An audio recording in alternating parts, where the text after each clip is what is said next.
Эй, всем привет! Меня зовут Humid Peach. Я рада видеть вас на своем канале, и сегодня я решила заснять, как буду разрисовывать свой маленький скетчбук Art Creation. А перед началом видео не забудьте поставить лайк авансом и подписаться на мой канал, мне будет очень приятно.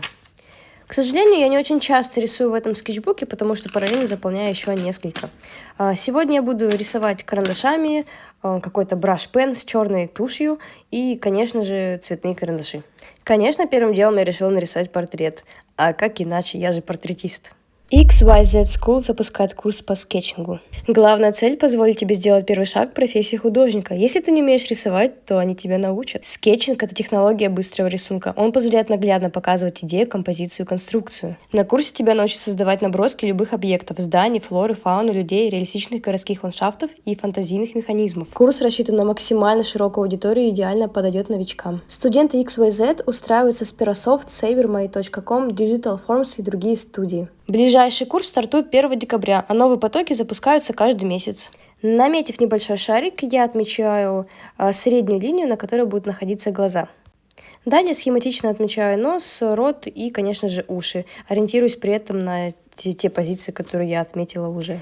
Кстати, сегодня я буду рисовать совершенно без фотографий, какого-либо референса.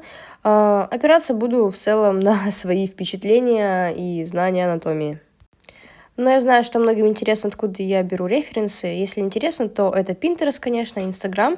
У многих людей, на которых я подписана, есть очень крутые фотографии. И, конечно же, я люблю делать фотографии самостоятельно.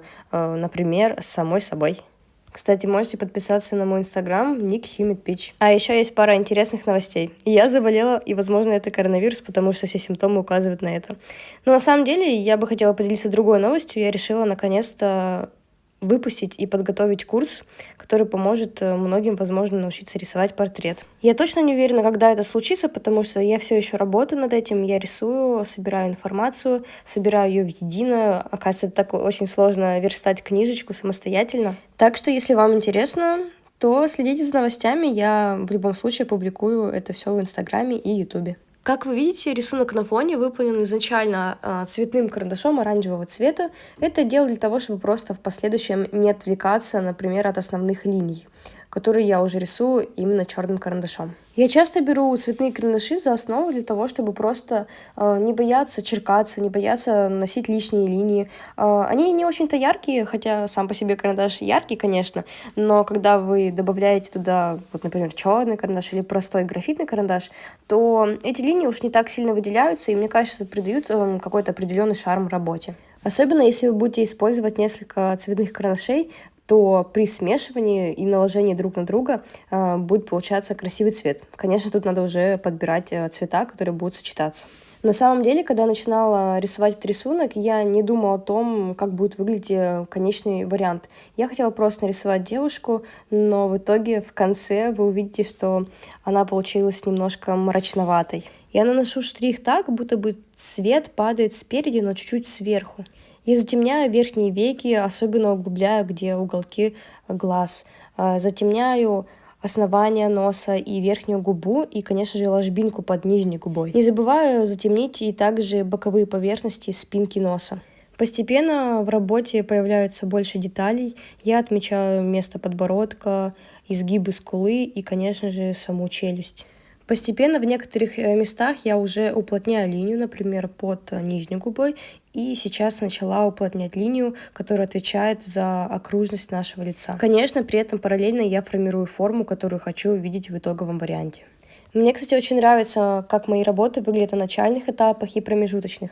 Обычно, конечно, я уже не так сильно люблю, потому что часто, когда я рисую подобные зарисовки, я экспериментирую. И я начинаю добавлять какие-то детали, определенный цвет или работаю над чистоном. В целом, когда ты рисуешь какие-то просто скетчи в скетчбуке, ты не хочешь себя останавливать и как-то ограничивать, поэтому ты пробуешь очень много всего. И, конечно, не всегда это такая большая масса может выглядеть удачно. Но в целом в таких поисках ты можешь найти какие-то интересные решения. Например, я не очень люблю использовать фон в моих работах, но в последних зарисовках именно в скетчбуке я почему-то стала использовать вот такой браш-пен с черной тушью и просто заливать тупо полностью весь фон за персонажем. В целом, любые моменты, любые детали, любое решение нужно применять уместно. Но в данной ситуации я считаю, что фон тут подходит, и в любом случае он больше выделяет персонажа. И ничуть не перетягивает на себя внимание, как мне кажется. Хотя, если вы считаете иначе, то обязательно пишите, потому что мне интересно посмотреть на то, как вы смотрите на мои работы. Кстати, немного о качестве скетчбука. Как вы видите, я наношу достаточно много вот этой туши. Я не знаю, она достаточно водянистая, при этом немножко похожа на акрил. Когда высыхает, на самом деле нет никаких разводов с обратной стороны, так что бумага в целом выдерживает такое количество материала жидкого. Но насчет акварели я, кстати, не уверена. Кто работал акварелью в данном скетчбуке, пожалуйста, отпишитесь. Мне очень интересно узнать, как в итоге ведет себя бумага, нравится вам это или нет. Мне очень повезло, что я наконец-то нашла нормальный контейнер для того, чтобы положить туда акрил. Акрил — это очень сложный материал, потому что он очень любит высыхать и очень делает это быстро. Поэтому, чтобы чаще им рисовать, я приобрела себе такой пенальчик, не скажу где, и постоянно его стараюсь сбрызгивать водичкой, чтобы на всякий случай акрил не засох. Крышечка там силиконовая, поэтому не дает влаге испаряться.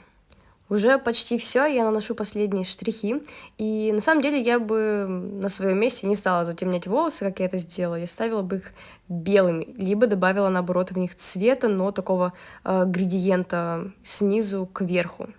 Но, к сожалению, уже не исправить. Вторую часть скетчбука я решила заполнить просто такими головами в разных ракурсах, просто заодно потренироваться рисовать голову сверху вниз, снизу вверх, потому что я не очень, на самом деле, хорошо рисую голову в ракурсах, поэтому решила потренироваться. Для этого я взяла рандомный голубой цвет, мне показался он очень красивым, поэтому надеюсь, вам он тоже понравится. Спасибо, что были со мной, не забудьте поставить лайк, и продолжение следует.